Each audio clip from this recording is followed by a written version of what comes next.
చూడటం మనుషులు చూస్తారు. దానికి పెళ్ళికి వచ్చాడు, ఖాళీ చేతితో వచ్చాడు, మనం తిట్టుకుంటాం. పరమాత్మ నేను చెప్పిన శ్లోకం నేను చదివాను, భలే అర్థమైంది. దాని తర్వాత ఆచరించడానికి ప్రయత్నించాను. దానికి సమాజం అంతా దాన్ని రెస్పాండ్ అవుతుంటే ఎంత ఆనందం కలిగింది మిత్రం. పరమాత్మ ఎంత ఆనందం ఇచ్చిన నీకు కృతజ్ఞతలు తెలియజేయడం కోసం నీ గుడికి వచ్చానయ్యా, నాకేమక్కర్లేదు. కానీ చిన్న కోరిక స్వామి, సమాజానికి ఏదైతే నేను సేవ చేయాలనుకున్నామో ఈ సేవా శక్తిని మరింత పెంచు స్వామి. నేనటి వరకు 100 మందికే సేవ చేశా, ఇప్పుడు 1000 మందికి చేయాలనుంది, ఇంకా 1,00,000 మందికి చేయాలండి, కోట్ల మందికి చేయాలండి. ఆ కిక్కే వేరప్ప అన్నాడు. చూడండి, ఇది రహస్యం. మత్కర్మ కృన్మత్పరమో మద్భక్త సంగవర్జితః నిర్వైర సర్వభూతేషు యస్స మామేతి పాండవ పాండవా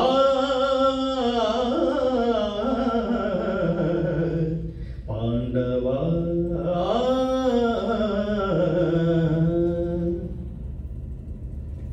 పాండవా ఇంకా క్వాలిఫికేషన్స్ చెప్తున్నాను విను. నాలో లీనమైపోవడానికి, నాలో ఐక్యమైపోవడానికి పాండవా నేనే పరమగతి అని నమ్మవలెను. సాధారణ జనాలు చూసారా, నీ కోరిక ఏమిట్రా అంటే నాకు ఫలానా హీరోని కలవాలనుంది. చచ్చిపోయే ముందు కొన్ని వార్తలు వింటుంటాం, ఎంత భ్రష్టుడో చూడండి వాడు. వీడు మహా ఆనందపడిపోయి వాడి ఇంటికి వెళ్ళి మొత్తం పత్రికలన్నింటినీ కలిపి, మీడియా అంతా కలిపి వెళ్ళి వాడి చివరికి వచ్చి వాడి చేతిలో 100 రూపాయలు పెట్టి, 1,00,000 రూపాయలు పెట్టి వీడు వాడి వంక చూస్తూ చూస్తూ చూస్తూ చూస్తూ తప్పిమన్నాడు వాడు. ఇంకా నెక్స్ట్ జన్మ దరిద్రం ఇదే వాడికి.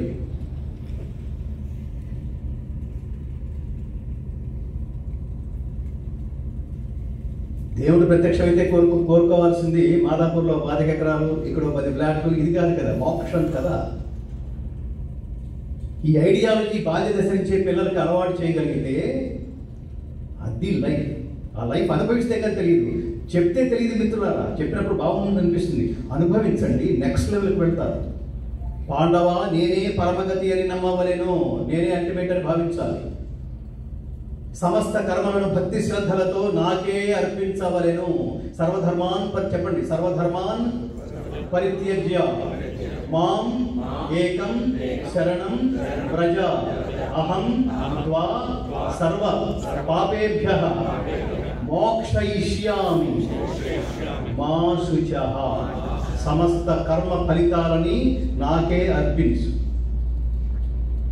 సంగరహితుడై, సంఘం అంటే ఆసక్తి, వేటి పట్ల, ఇంద్రియ సుఖాల పట్ల ఆసక్తి వదిలిపెట్టాయి. సంగరహితుడై సమస్త ప్రాణులందు వైరభక్తి లేని, సమస్త ప్రాణులందు వైరభావము లేని భక్తుడే నన్ను పొందును. అందరినీ సమానంగా. ఇతర దేశాలు ఏం చెప్తాయి తెలుసా మిత్రులారా? మానవ సేవే మాధవ సేవ. ఎంత రాంగ్ నోషన్ అది. మానవ సేవే దీర్ఘం పెట్టామంటే దాని అర్థం ఏంటి? మానవ సేవ మాత్రమే మాధవ సేవ అని అర్థం రావట్లేదు. కానీ పరమాత్ముడు ఏమని చెప్తున్నాడు? మానవ సేవ మాధవ సేవ అనుకో, తప్పులేదు. మానవ సేవే అంటే నీకెవడిచ్చాడు అర్హత? అందరినీ సమానంగా చూడాలని ప్రపంచం చెప్తుందేమో, కానీ భారతదేశం భగవద్గీత అది చెప్పదు మిత్రులారా. అందరినీ సమానంగా చూడాలతో పాటు అన్నిటినీ సమానంగా చూడు. అంటే 84 లక్షల రకాల జీవరాశుల్ని, స్థావర జంగమాత్మకమైన మొత్తం సృష్టిని సమానంగా చూడు. అప్పుడు నిన్ను నువ్వు ఎలా ప్రేమించుకోవాలో తెలుస్తుంది, నిన్ను ఎలా గౌరవించాలో తెలుస్తుంది. ఎవడన్నా సిగరెట్లు కాల్చాడంటే వాడికి గౌరవం లేదన్నట్టు. దేహో దేవాలయ ప్రోక్త జీవో దేవ సనాతన. ఎవడన్నా మందు కొడుతున్నాడంటే వాడికి గౌరవం లేదని అర్థం. అది ఒక పెగ్గుతో సరిపోదు మిత్రులారా, ఒక పెగ్గుతో ఆగిపోదు అది. సుఖ దుఃఖే సమే కృత్వా లాభాలాభౌ జయాజయౌ దుఃఖేషు అనుద్విగ్నమనాః. జీవితంలో ఒడిదుడుకులు ప్రతి వాడికి కామన్ అంతే. ఇప్పుడు ఆనందంగా ఉన్నావు, ఒక పెగ్గేసావు, రేపు చాలా బాధ, నువ్వు తట్టుకోలేంత బాధ వచ్చింది. ఇప్పుడు ఆ పెగ్గుతో అయిపోదు మిత్రులారా, బాటిల్ మొదలవుతుంది. బాటిల్తో అయిపోదు మిత్రులారా, అది నీ మరణానికి దారి తీసేంత బలహీనత అవుతుంది. అది ఏమవుతుంది చివరికి? It's the strongest weakness.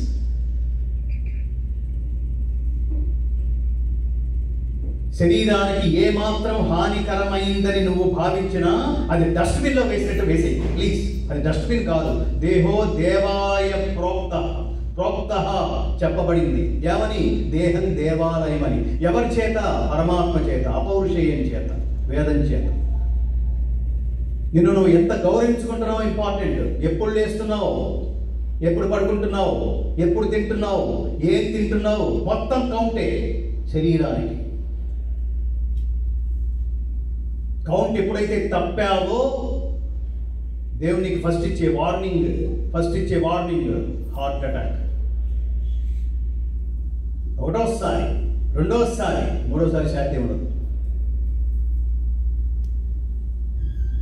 ఇవన్నీ మనకు తెలుస్తుంటాయి. నిర్లక్ష్యం. వచ్చిన తర్వాత చూసుకోవడమే ఉండదు. ఇంకా వచ్చిన తర్వాత అనుభవించడమే.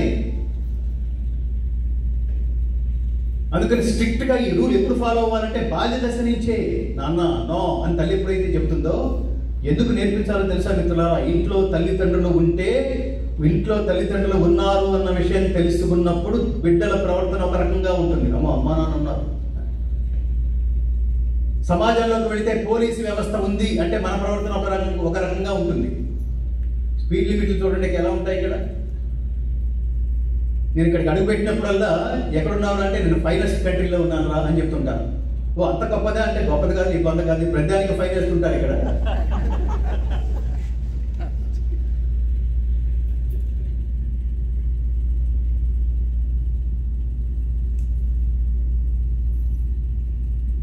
మన దేశంలో కాపులు కమ్మారు అని ఉంటారు. ఇక్కడ మొత్తం కాపులే. అక్కడ కాపులకు భయం లేదు. ఇక్కడ కాప్స్ వీళ్ళకి భయం. ఎక్కడుంటాడో తెలియదు.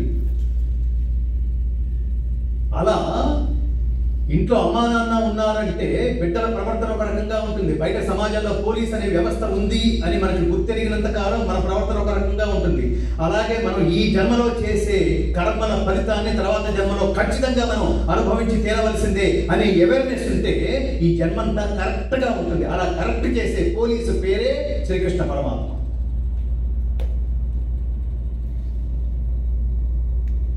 ఆయన విడిగా వాయించిన వెదురు పేరు ఫ్లూటు.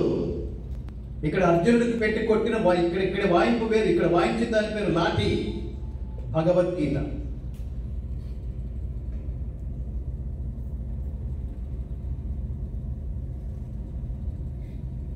నేను నిన్ననే మీకు మనవి చేశాను. భగవద్గీత ఇతర మత గ్రంథాలన్నీ మనుషుల చేత రాయబడ్డం వల్ల అది సాధారణమైన మాటలు మాత్రమే. ఖురాన్ ఏం చెప్తుందో తెలుసా మిత్రులారా? మా మత సిద్ధాంతాల ప్రకారం స్త్రీ పురుషులు సమానం కాదు. స్త్రీలు బిడ్డలు కనడానికి మాత్రమే పనికొస్తారు. ఎంత దారుణమైన స్టేట్మెంట్ మిత్రులారా! స్త్రీలు యాక్సెప్ట్ చేయగలరా? స్త్రీలు బిడ్డలు కనడానికి మాత్రమే పనికొస్తారట. స్త్రీ పురుషులు సమానం అనేది మా మత సిద్ధాంతాలకు వ్యతిరేకం. జమైత్ సున్నీ ఉలేమా అధ్యక్షుడు అబూబకర్ ముసలియార్ అని ఆయన ఇచ్చిన స్టేట్మెంట్. మనం స్త్రీని ఎలా మాట్లాడుతున్నాం? అసలు ప్రారంభమే మాతృదేవో భవ. అది కదరా నాన్న దేశం అంటే, ఇది కదరా నాన్న దేశం అంటే. ఎత్ర నార్యస్తు పూజ్యంతే రమంతే తత్ర దేవతా. ఇది కదా దేశం అంటే.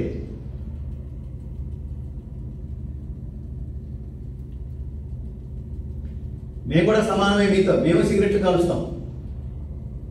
ఇప్పుడు అక్కడ జరుగుతుంది. అది గుర్తుపెట్టుకోవాల్సిన స్త్రీ పురుషులు సమానం కాదు మిత్రులారా. సృష్టిలో పరమాత్ముడు సృష్టి సమానం, కానీ సృష్టిలో ఏది సమానం కాదు. దేనికదే యూనిక్. స్త్రీనే, పురుషుడే. ఇక్కడ సమానం అనే పదమే లేదు. నువ్వే, నేనే. I'm something, you or something. నేను పిల్లల్ని కనగలను, ఆవిడంటుంది. నేను కనలేను, ఆయన అంటాడు. పురుషుడు మెంటల్లీ వీక్, ఫిజికల్లీ స్ట్రాంగ్. స్త్రీ ఫిజికల్లీ వీక్, మెంటల్లీ స్ట్రాంగ్. అది కాంబినేషన్. ఎక్కడ సమానం అవుతావు? పురుషుడు మెంటల్లీ వీక్ అన్నాడు, స్త్రీ మెంటల్లీ స్ట్రాంగ్ అన్నాం. ఇది జాగ్రత్తగా గుర్తుపెట్టుకోవాలి.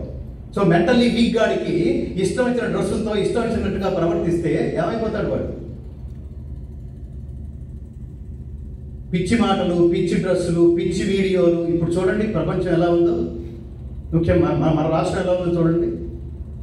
సిగరెట్లు కాల్ చేసి ఇష్టం వచ్చిన డ్రెస్సులు వేసేసి 4 అడుగులు దిగజారితే చాలు, చాలా అవకాశాలు వస్తాయి అనే ఐడియాలజీని క్యాష్ చేసుకుంటున్న స్త్రీల పర్సంటేజ్ రోజు రోజుకి పెరుగుతుంటే బాధ అనిపించదు మిత్రులారా? ఇద్దరికి ఒక అర్థం ఉంది. అదేమిటంటే పురుషుణ్ణి బీజం అంటారు, స్త్రీని క్షేత్రం అంటారు.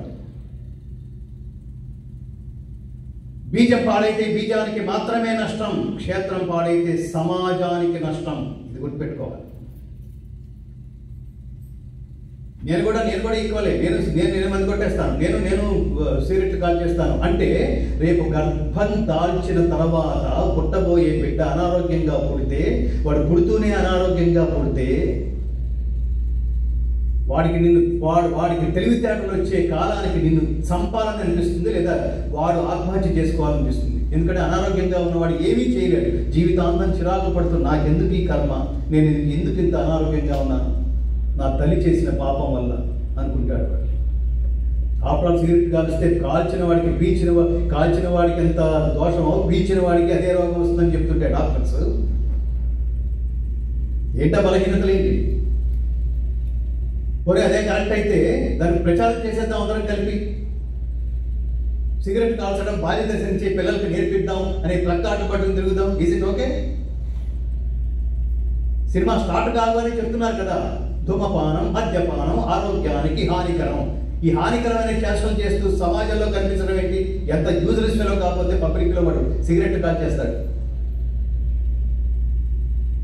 ఎంత విలువైంది నా శరీరం, ఎన్ని మహత్కార్యాలు సాధించవచ్చు ఈ శరీరంతో. అలా సాధించి చూపించిన వాళ్ళు ఉన్నారు.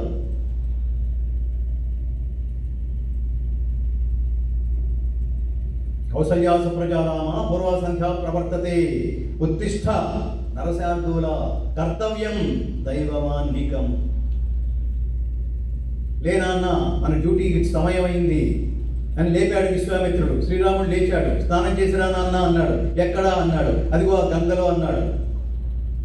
గంగలో స్నానం చేసే ముందు గంగ వృత్తాంతం ఏమిటో తెలుసుకోవాలని గురువర్య అన్నాడు. నువ్వురా తెలివైన శిష్యుడు అంటే, ఊరికే స్నానం చేసేసి వచ్చేసేయలేదు, దాని గురించి తెలుసుకోవాలనుకున్నావే, చాలా గొప్ప ఆలోచన. ఇప్పుడు చెప్తాను విను. దీని పేరే గంగావతరణం. నీకు 17 తరాలకు ముందు భగీరథుడు అనేవాడు ఉండేవాడు నాన్న. నువ్వు భగీరథ వంశానికి చెందినవాడివి నాన్న. భగీరథుడు మామూలు వాడు కాదు. తన కోసం తను బతకలేదు. తన ముత్తాత అయిన సగరుడు, ఆయనకి 60,000 మంది పుత్రులు. వాడు భూమి అంతా తవ్వుకుంటూ వెళ్ళారు, యజ్ఞాశ్వాన్ని వెతుక్కుంటూ. చివరికి అది పాతాళంలో కపిల మహర్షి ధ్యానం చేసుకుంటూ ఉండగా ఆ ఎదురుగుండా కనపడింది ఆ యజ్ఞాశ్వం. ఈయనే దొంగిలించి తీసుకొచ్చాడని ఒక సందేహంతో ఆయన చంపేయడానికి ప్రయత్నించారు 60,000 మంది సగరపుత్రులు. ఆయన తపస్సు నుంచి ఒకసారి తపస్సుకు భంగం కలిగి కళ్ళు విప్పి చూస్తే 60,000 మంది కాలి బూడిదలైపోయారు, బూడిద కుప్పలై పడిపోయారు.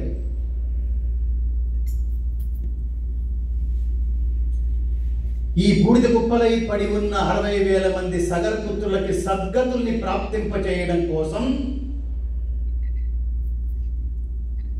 వాడు సద్గతిని పొంది పితృలోకాలకి చేరకుండా, స్వర్గలోకాలకి చేరకుండా అక్కడే పడి కుమిలిపోతున్నారు వాళ్ళు. వాళ్ళని ఉద్ధరించడం కోసం ఒకడెవడో రావాలి అని తన తండ్రి చెబితే, నేను తపస్సు చేస్తాను నాన్న, వాళ్ళకి ఆ సద్గతుల్ని నేను ప్రాప్తింపజేస్తాను నాన్న అని అక్కడి నుంచి తపస్సు మొదలెట్టాడు. 1000 సంవత్సరాలు. ఎవరికి? పితరుల్ని తరింపు చేయడానికి. ప్రత్యక్షమైంది ఆకాశ గంగ. నీ తపస్సుకు మెచ్చాను, కానీ ఇందులో ఒక టెక్నికల్ రీజన్ ఉంది. అదేంటంటే, నేను డైరెక్ట్గా భూమి మీద పడితే భూమి నా శక్తిని, నా ప్రవాహపు శక్తిని తట్టుకోలేదు. ఈ శక్తిని తగ్గించగలిగే శక్తి ఒక్క పరమేశ్వరుడికి మాత్రమే ఉంది. అంటే ఇప్పుడు ఏం చేయమంటావమ్మా అని అడిగారు భగీరథుడు. మళ్ళీ నువ్వు ఆయన కోసం తపస్సు చేయాల్సిందే అంది. మళ్ళీ లక్షల సంవత్సరాలు తపస్సు చేశాడు. ఇప్పుడు పరమశివుడు ప్రత్యక్షమయ్యాడు. పరమశివ, నా పితరులకు సద్గతులను ప్రాప్తింపజేసే నేపథ్యంలో ఆ లక్ష్యంతో నేను తపస్సు కూర్చున్నాను స్వామి. నీకు విషయం అంతా తెలుసు కదా, దయచేసి కరుణించు అంటే ఆ జటాజూటంలో ఆకాశగంగని బంధించి ఆ వేగాన్ని తగ్గించి భూమి మీదకి పంపించి తద్వారా పాతాళానికి చేర్చి పితరులకి సద్గతుని ప్రాప్తింపచేసే కఠోరమైన తపస్సు చేసిన వాడు కాబట్టి ఇవాటికి భగీరథ ప్రయత్నం అనే జాతీయ నానుడిలోకి వచ్చింది.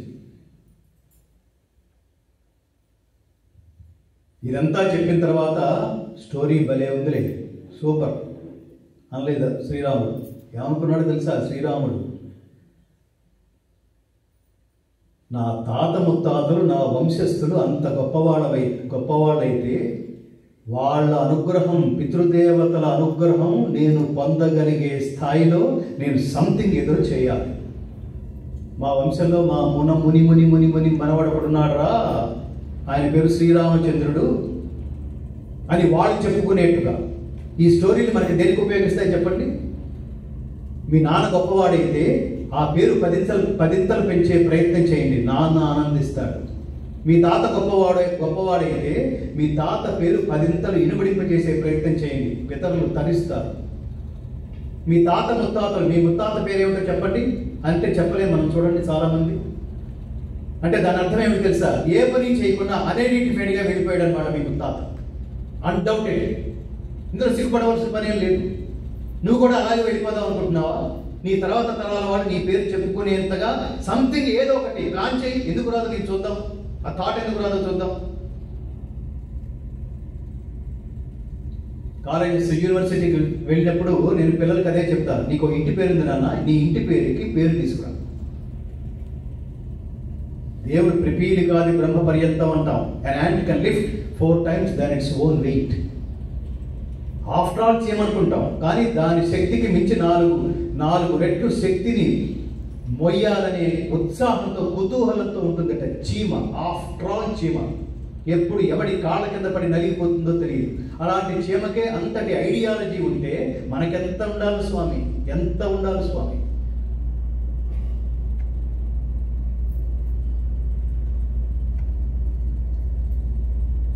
ఖచ్చితే తచ్యుతం పార్థ త్వయైకాగ్రేణ చేతస కచ్చిత్ అజ్ఞాన సమ్మోహ ప్రణుష్టస్యే ధనంజయ.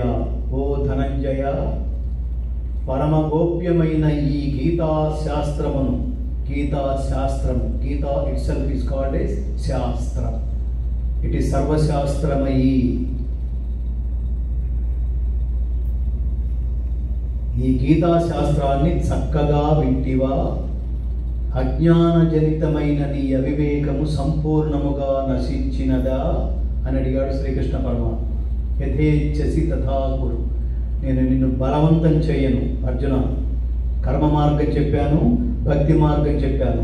కర్మని భక్తి శ్రద్ధలతో ఆచరిస్తే జ్ఞానం లభిస్తుందని జ్ఞాన మార్గం కూడా చెప్పాను చివరి 6 అధ్యాయం. అది మళ్ళీ నీ మీద ప్రేమతో మళ్ళీ రివిజన్ చేయటం పేరుతో సంక్షిప్త గీత అని అనిపించుకున్న 18వ అధ్యాయం మోక్ష సన్యాస యోగం, ఆ పేరుతో మొత్తం అన్నీ కలిపి చెప్పాను. బాగా అర్థమైందా? అర్థమయ్యి నీకు ఎలా ఇష్టమైతే అలా ఆచరించు అన్నాడు, కానీ డిక్టేట్ చేయలేదు. అది లార్డ్ శ్రీకృష్ణాస్ ఐడియాలజీ, క్యారెక్టర్. నేను చెప్పింది వినకపోతే సర్వనాశనం, అక్కడ తిట్టలేదు. అట్లా నేను చెప్పింది వినకపోతే నాశనం అయిపోతామని తిట్టేస్తుంటారు చూడండి. అలా అనలేదు అర్జునుడిని. బాగా యథేచ్ఛసి తథాకు, నీకెట్లిష్టమగునో అట్లా ఆచరించు అన్నాడు. అర్జునుడికి అర్థం కాకపోవడానికి ఏముంది? అర్జునుడి పేరు ప్రవక్ష్యామి అనసూయవే అంటాడు. అసూయారహితుడవైన ఓ అర్జున, ఇవన్నీ కితాబులు ఇస్తుంటాడు మధ్య మధ్యలో. గుడాకేశ, శత్రువులను తప్పింపచేయు పరంతప. అర్జునుడు కాన్సన్ట్రేటెడ్గా విన్నాడు.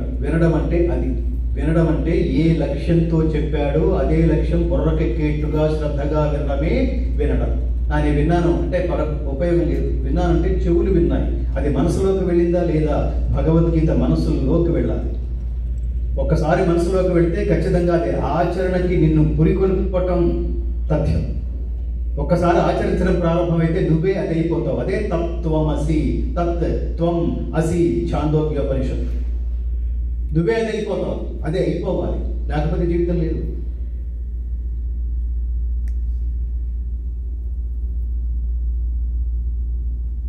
చెప్తున్నవాడు మామూలు వాడు కాదు, ఇక్కడ భూమి మీద నిలబడిన వాడు కాదు. ఎక్కడున్నావు నువ్వు అంటే చెప్తున్నాడు, సర్వతః పాణిపాదం తత్ సర్వతోక్షి శిరోముఖం సర్వత శృతిమల్లోక సర్వం ఆవిత్య తిష్టతి. పరమాత్మ సర్వతః పాణిపాదం తత్, నీ చేతులతో, ఊరువులతో, బాహువులతో, శిరస్సులతో, ముఖాలతో, కర్ణాలతో సర్వత్రా వ్యాపించి ఉన్నాడు. Is like A CC camera. CC camera రాత్రి కూడా పనిచేస్తావో లేదో తెలియదు, కానీ వాడు ఇప్పుడు 24/7 ఏమంటున్నావో వింటున్నాడు, ఏం చేస్తున్నావో చూస్తున్నాడు, ఎలా ప్రవర్తిస్తున్నావో గమనిస్తున్నాడు. అవి నువ్వు ఎలా తెలుసుకోవాలి? జీవితంలో కష్టాలు ఉంటాయి చూడండి, రోగాలు వస్తుంటాయి చూడండి. నేను కరెక్ట్గానే ఉన్నానే, నాకెందుకు ఫుడ్ పాయిజనింగ్ అయింది? అందరూ బయటపడ్డారు కదా, నాకెందుకు? ఎవరిని అడగక్కలేదు. నేను ఏం పాపం చేశానని నాకు వాళ్ళ ఆయనతో చెప్పుకుంటూ ఉంటుంది. నేను ఏం పాపం చేశానని దేవుడు నాకు ఈ శిక్ష, వాడికే తెలుసు నువ్వేం పాపం చేసావో. వాడికి కావలసిన భావం అంటే వాడేం చెప్పగలడు? ఎప్పుడు చేసావో? పూర్వజన్మ కృతం పాపం వ్యాధి రూపేణ బాధతే.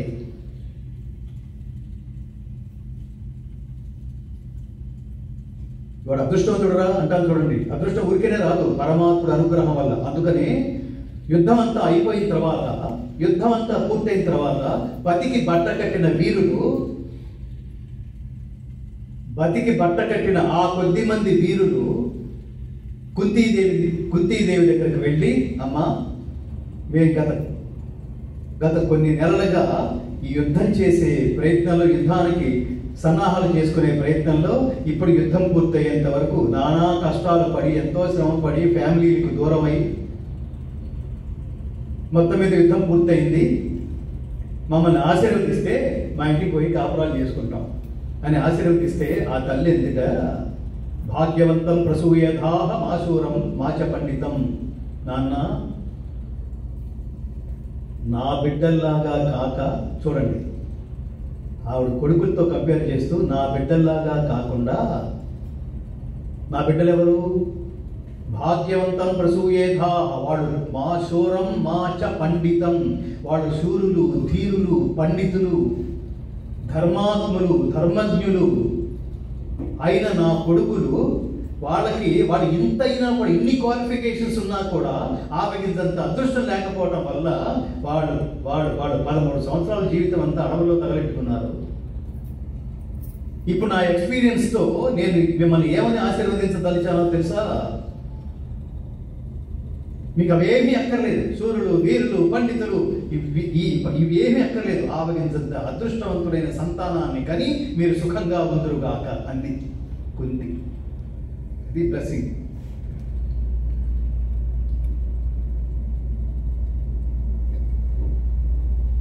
భగవద్గీతలో ప్రారంభంలో చెప్పినట్టుగా ఇది మానవుడి చేత చెప్పబడింది కాదు, పరమాత్మ చేత బోధించబడింది. అందుకని భగవద్గీతలో చెప్పబడిన ప్రతి పదం, ప్రత్యక్షరం, ప్రతి శ్లోకం మంత్రతుల్యమే.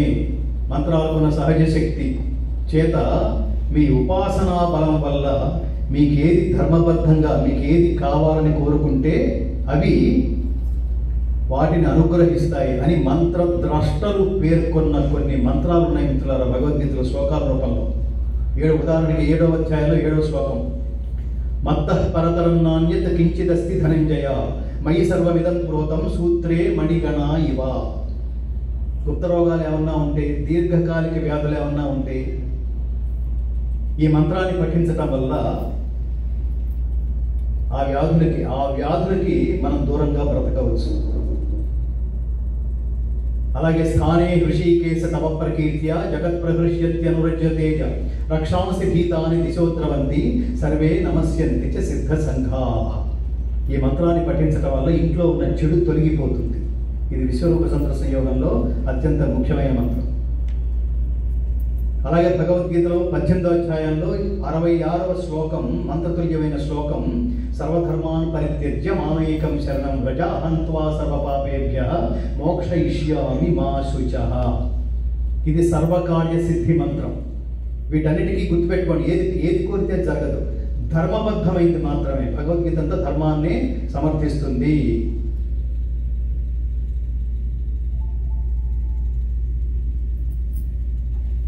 ఇంతటి విశిష్టమైన కార్యక్రమంలో, ఈ 2 రోజుల కార్యక్రమంలో అత్యంత భక్తి శ్రద్ధలతో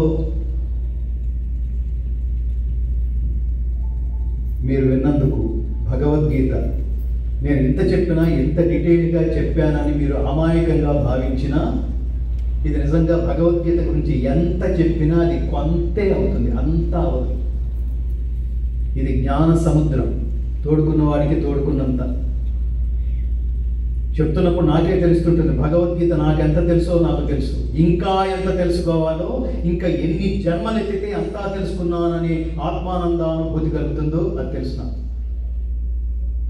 భగవద్గీత గొప్పతనం ఏమిటంటే నీ మానసిక పరిణితిని బట్టి ఆయా కాలాల్లో ఆయా స్థాయిలో అర్థమవుతుంది.